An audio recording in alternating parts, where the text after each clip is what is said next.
Well, alright everybody, so we are back with TEW 9, The War of Immortals, the WWF Classic saves. We are here on Friday, April 19th.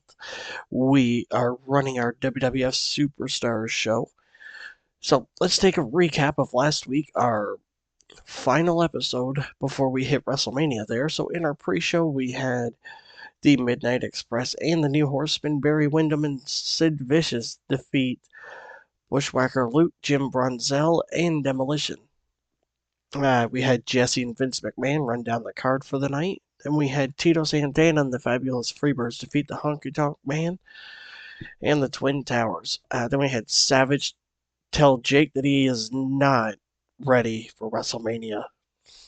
Then we had Arn and Tully defeat the Natural Disasters. Hogan tells Orndorff that he should be ready for WrestleMania, and it's going to be in the cage. Roddy Piper defeated Don Morocco. Jake the Snake tells the Macho Man, Savage, you do a lot of talking, but when it comes time for WrestleMania, I'm leaving the champion. Then we had Hogan and Duggan defeat Orndorff and Ken Shamrock. We had Andre talk about how he is going to beat Big John Studd at WrestleMania. Then we had Studd and King Kong Bundy defeat Andre and Jimmy Superfly Snuka. We had an abysmal contract signing that breaks down into a fight between Perfect and Lex Luger. Then we had Warrior and Jake defeat the Macho Man and Mr. Perfect. So, I am going to start booking our next show. Well, this show. And I will be back in just a few moments. All right, everybody, so we are back here with the card booked, and we are going to hop right into it with our opening pre-show match. In a decent pre-show match, the Twin Towers defeated the Bushwhackers in 12 minutes and 18 seconds when Akeem pinned Bushwhacker Luke with the 747 splash. Big Boss Man carried the match in terms of in-ring work. The crowd heat is expectant and simmering. The wrestling rating got a 62. The crowd rating got a 50. The segment got a 72. Luke had a 60. Butch had a 56. Akeem had a 58. And Boss Man had a 75. So Butch and Luke have excellent chemistry teaming together. Boss Man and Akeem have excellent chemistry teaming together. Jesse and Vince have pretty good chemistry when calling matches. The commentary quality lifted the match. The color commentary gave the match a boost. And Akeem and Slick have pretty good chemistry. So let's head off to our first segment, which got an 88. That is fantastic. Oh, it does go all the way down to the bottom. Okay. So I wanted to try something else out. So we're going to give it a shot here. So welcome, everybody, to another electrifying edition of WWFC Superstars. I'm Vince McMahon alongside Jesse the Body Ventura. And do we have a lineup for you tonight, Jesse? Oh, no doubt about it, McMahon. Tonight's card is stacked top to bottom. And if you're not excited, you're either asleep or living under a rock. But don't worry, because the Body is here to break it all down for you.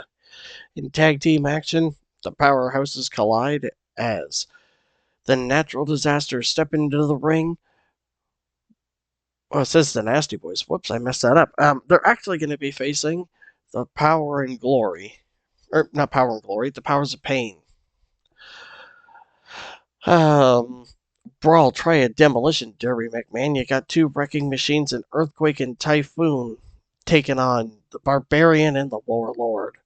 And speaking of destruction, the Macho King, Randy Savage, will be in action against the toughest nail, Sergeant Slaughter. What a clash of two of the toughest competitors in the business. That's right, McMahon. Slaughter might have the military grip, but Savage is cunning, ruthless, and on a mission to remind everybody why he's the Macho King. But don't count out Slaughter. This guy's built to survive battles, and tonight will be no different.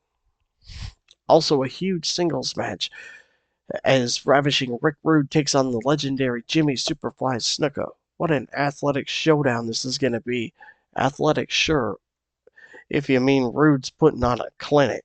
Look, Snuka's a legend, but let's face it, McMahon. Rude's in his prime, and that physique, he's ready to strut his way to victory and prove he's still the most dangerous man in that ring. And if that's not enough, the Ultimate Warrior. Oh, I messed that up too. The Ultimate Warrior will be in tag team action. It's all happening tonight, folks, and right here on WWFC Superstars. Don't go anywhere because it's going to be a night to remember. So it advanced all our storylines. Vince and Jesse clearly had. Vince clearly enjoyed having the freedom to go off script. Jesse did too. The angle got the crowd hotter, and it got the angle to start off on a great start, and the segment got an 88. So let's head to our first match. In a decent match, the Honky Tonk Man defeated Stevie Richards in 12 minutes and 16 seconds with the shake, rattle, and roll. The Honky Tonk Man makes defense number 7 of his WWFC World Television Championship. The crowd is hot. The wrestling rating got a 60, the crowd rating got a 62, and the segment got a 66. Stevie Richards had an in-ring performance of 52. The Honky Tonk Man had an in-ring performance of 68. It advanced the Honky Tonk and Hacksaw Jim Duggan storyline. The creative finish I tried was a failure, even though it was a sure bet. Vince and Jesse have good chemistry. The commentary lifted the match. The color commentary lifted the match. And Jimmy Hart did good work at ringside. So let's check out our next promo, which is from Ted DiBiase. Oh, and it got a 91.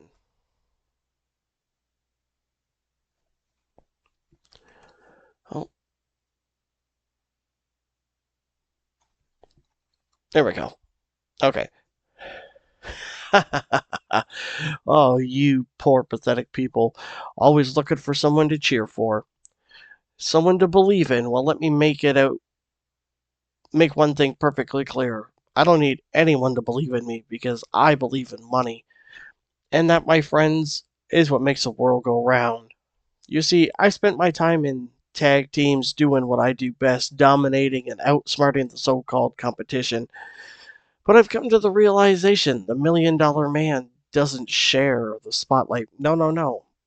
I am the star, the main event, the man who should be holding every title in this company. And tonight, I'm proving just that.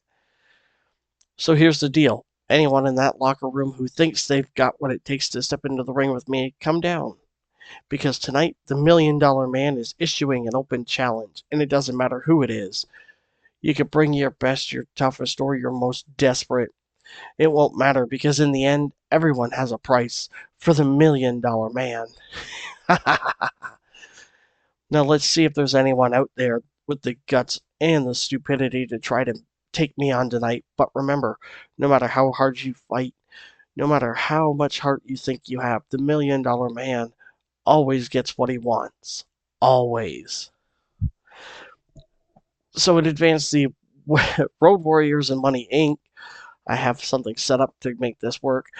Gene Okerlund clearly enjoyed going off script. The angle idea I had was a success, and the angle got the crowd hotter. So let's head up into our next match, which got an 82. In a decent match, the Road Warriors defeated the fabulous Rougeau brothers in 1459 when Road Warrior Animal pinned Raymond with the Doomsday device. Raymond was a weak link struggling to keep up with everybody. He's not as over as his brother Jacques is. The crowd was very hot. The wrestling rating was a 67. The crowd rating was a 56. The segment got an 82. Raymond had a 49. Jacques had a 67. Hawk and Animal both had 76. It advanced our Rougeau's and Natural Disasters storyline and our Road Warriors and Money Inc. Jacques and Raymond showed excellent chemistry. The Road Warriors showed excellent chemistry, and they got a tag team specialist bonus. Jesse and Vince had pretty good chemistry when calling matches together. The commentary quality lifted the match, and Road Warrior Animal and Paul Ellering have great chemistry as well.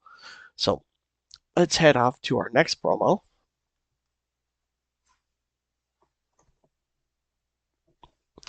Well, well, well, what did I tell you, huh?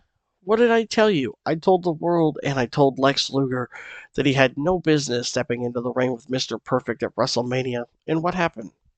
Just like I said, perfection prevailed, and Lex Luger got exactly what he deserved, humiliated in front of the entire world. Luger, you strutted into WrestleMania thinking your muscles and your ego were enough to take this title off me. But let me give you a little reminder of how this works. This championship isn't for the biggest or the loudest or the flashiest. No, no, no. This title belongs to the absolute best. And guess what, Luger? That's me. That's always been me. Lex, you learn the hard way that no one, and I mean no one, outsmarts, outlasts, or outshines Mr. Perfect. You gave it your best, but your best just wasn't enough. And now you're left with nothing but excuses and regret while I stand here, the Intercontinental Champion, just like I said I would. So, to anyone else back there thinking that they can do what Lex Luger couldn't, thinking they got what it takes to step into the ring with me, just remember this. When you face Mr. Perfect, you're stepping into a world where perfection is the only outcome. And trust me, there's not a single one of you who's got what it takes to change that. I'm Mr. Perfect, and WrestleMania was just another chapter in proving why this title is going nowhere. Perfection just isn't a name, it's a fact. So the crowd is very hot. It advanced the Perfect Luger storyline. Gene Okerlund clearly had enjoyed the freedom to go off script. Mr. Perfect benefited from having a hot catchphrase, and the segment got an 85. So let's head off to our next match, which is a nice tag team match. In a good match, Lex Luger and the Ultimate Warrior defeated Mr. Perfect and King Kong Bundy in 1420 when Warrior pinned Mr. Perfect with the Gorilla Press Slam. King Kong Bundy was the weak link, struggling to keep up with everybody. The crowd heat is very hot. The wrestling rating was a 72. The crowd rating was a 76, and the segment got a 76. So the Ultimate Warrior had an in-ring performance of 76. Luger had an 80. King Kong Bundy had a 57. And Mr. Perfect had an in-ring performance of 77. So it advanced the Perfect Luger storyline. Lost a little bit of heat, though. And the Rick Rude and the Ultimate Warrior advanced. And Warrior was really off his game. So let's head to our next segment. It's got a 94. Ooh, yeah. WrestleMania was the stage, and the Macho Man delivered it. Dig it, Jake Roberts. You thought he could slither his way to the top, but instead he got snapped in two by the madness. Yeah, I stood tall, the world heavyweight champion, because that's what champions do. Jake, you brought the fight.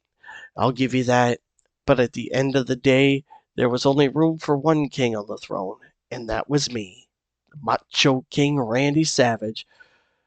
So now the Macho King moves on to the next challenger, the next victim, because this title isn't going anywhere. I'm the cream of the crop, and there's nobody who can.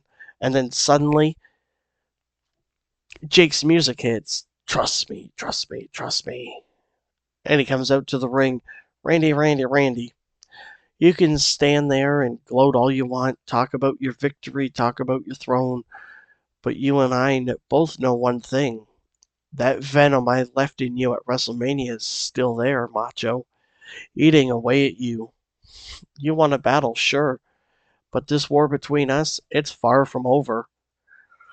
You know it, Randy. I could see it in your eyes, that little voice in your head telling you it's not over.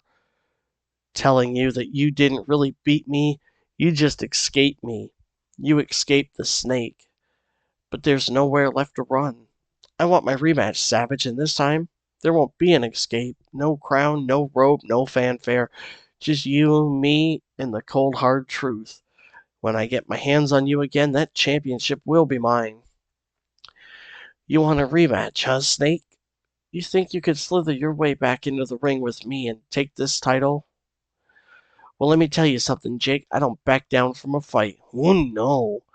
You want it? You got it. But this time, there won't be any games. No mind tricks, no mind games.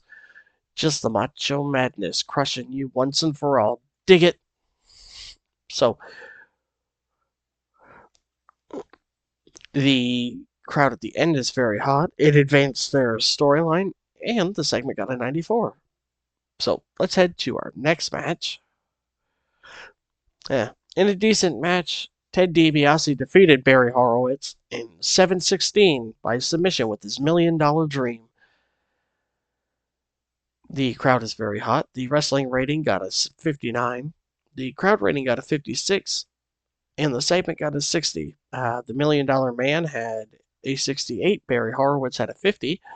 The commentary lifted it. The color commentary gave it a boost. And Ted DiBiase benefited from having a hot new move. So let's head off to our next promo. Oh, yes, I forgot about that. So we're just going to change his gimmick. Hey, there we go. Gave him the putts. So the putts gimmick received an initial rating of great, which is much better than his poor gimmick that he had not too long ago. So let's head to the next segment. Ooh, it got a 70. That's fantastic. I wasn't expecting that. Look at this. Feast your eyes, everybody. The Rougeau brothers are your WWFC Tag Team Champions. Isn't it beautiful, Raymond? Isn't it just perfect? Perfect, Jacques? Come on. Absolutely perfect, you see. We didn't just win these titles, we claimed our rightful place at the top of the tag team division. We're not just champions. We're the standard, and let's face it, Jacques, there's nobody out there who could do what we do. Jacques points at the camera, a wide, confident grin on his face. That's right. We've heard all the talk, all the chatter. What about the Demolition? What about the LOD? What about Strike Force or the Midnight Express? Let us make one thing crystal clear. No matter who steps into the ring with us, no matter how tough they are, the result will always be the same. The Rougeaus walking out with these shiny gold belts. Raymond nods and pats his shoulders with his expression smug. You see, the difference between us and every other tag team in the WWFC is simple. We don't just fight with muscles, we fight with brains, with strategy, and with precision. We're not just brawlers, we're wrestling artists, and every match we have is a masterpiece of teamwork and excellence.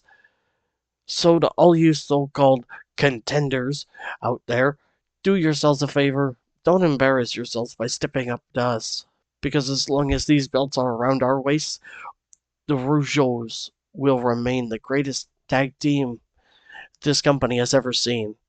Greatest, Jacques? No, no, no. The greatest. From coast to coast, from the United States to Canada, from Quebec to anywhere else in the world. The Rougeaus are untouchable, and will prove it night after night until there's no one left to challenge us. Both men held their titles high, Jacques waving the Quebec flag proudly, because we are the Rougeau brothers, the WWFC Tag Team Champions, and will stay that way for a long, long time. Now that's something to smile about. So the crowd is very hot. It advanced the Rougeaus and the natural disaster storyline. The commentary lifted the segment, and the color commentary gave it a boost. So we got a 70 from them, which is fantastic. A lot better than I thought we were going to get. I thought we were going to get a 40. So let's head to our next match, which got a 68. In a decent match, the Natural Disasters defeated the Powers of Pain in 12:25 when Earthquake pinned Barbarian with the Earthquake Splash. The crowd heat is very hot. The wrestling rating was a 60. The crowd rating was 58. The segment got a 68. The Barbarian sustained a rotator cuff tendonitis. Typhoon had an in-ring performance of 67. Earthquake had a 57. The Warlord had a 57 as well. Barbarian had a 61. So it advanced the Rougeau and the Natural Disaster storyline. Earthquake and Typhoon showed excellent chemistry. So did the Warlord and the Barbarian. The commentary quality lifted the match. The color commentary gave it a boost. And Slick did some good work at ringside.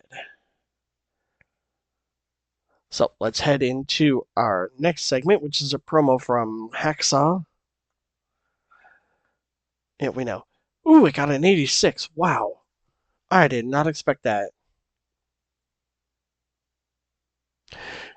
Ho! Listen up, tough guys. The honky tonk man's been running his mouth strutting around like he's the greatest thing since sliced bread. Just because he's holding that WWFC television championship, well, let me tell you something, brother. Old Hacksaw ain't impressed. He hoists his 2x4 onto his shoulder and points directly at the camera. You see, honky tonk, you've been ducking and dodging real competition for far too long. You've been singing your songs, slicking that hair, and calling yourself the greatest. But you haven't stepped into the ring with a real American tough guy. That's where I come in. I'm calling you out, honky tonk. I want a shot at that television title, and I ain't taking no for an answer. You might have gotten past guys like Beefcake and Boss Man, but let's see if you can handle the heart and soul of this great country. Let's see if you can handle the power of Hacksaw Jim Duggan. So what's it going to be, honky tonk? Are you man enough to step into the ring with me, or are you going to keep running scared, hiding behind that fancy suit and your manager? Either way, I'm coming for you, tough guy. And when I get my hands on you, I'm going to take that title and show the world what a real champion looks like. Ho, USA! USA! So the crowd heated very hot. The honky tonk and Hacksaw Jim Duggan storyline advanced. It got an 86. So let's head to our next match. Dang. And about to head good heat and decent wrestling, Rick Rude defeated Jimmy Snuka in 15-22 by pinfall with the Rude Awakening. The crowd heat is very hot. The wrestling rating was a 71. The crowd rating was a 70. The segment got a 77. Rick Rude had an 80. Jimmy Snuka had a 62. It advanced the Rick Rude Ultimate Warrior storyline. The creative finish was a failure. The commentary quality lifted the match, and this match got the crowd buzzing a little more. So let's head to our next promo. It's got a 92. Well, well, well. It seems like the Ultimate Warrior thinks he's untouchable, running around, shaking ropes and screaming nonsense like a maniac. But you see, Warrior, there's one thing you can't shake off, and that's me.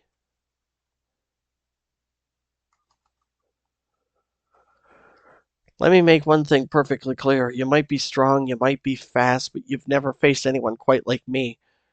I'm not just muscles. I'm finesse. I'm precision. I'm a real man, and you're nothing more than a loud, painted up circus act who got lucky one too many times. Ultimate Warrior, I want a piece of you. No, scratch that.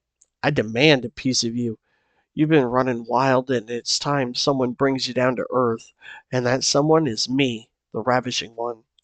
Let's see how ultimate you really are when you're lying flat on your back staring up at the lights courtesy of the Rude Awakening.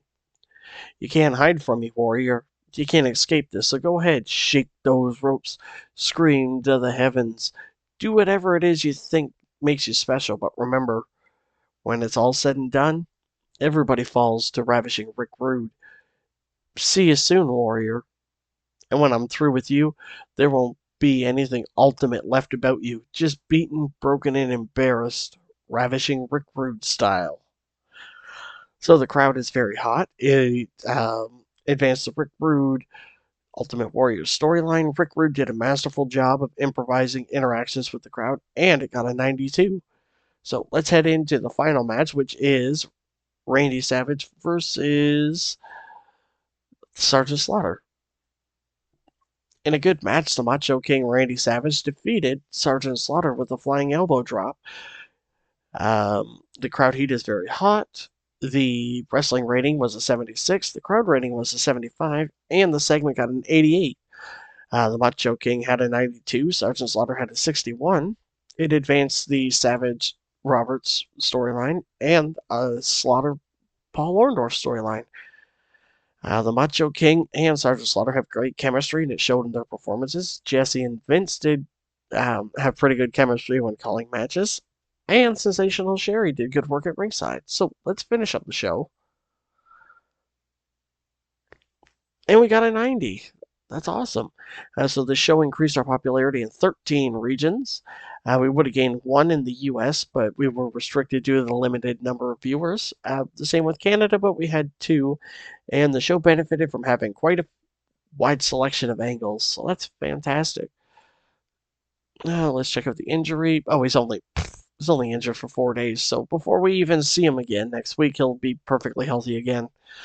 The financial report, we made $667,090 on this show. We got a boost up in the Mid-Atlantic, the Mid-South, and the Northwest. And pretty much all of Canada went up to a 67, so that's pretty good.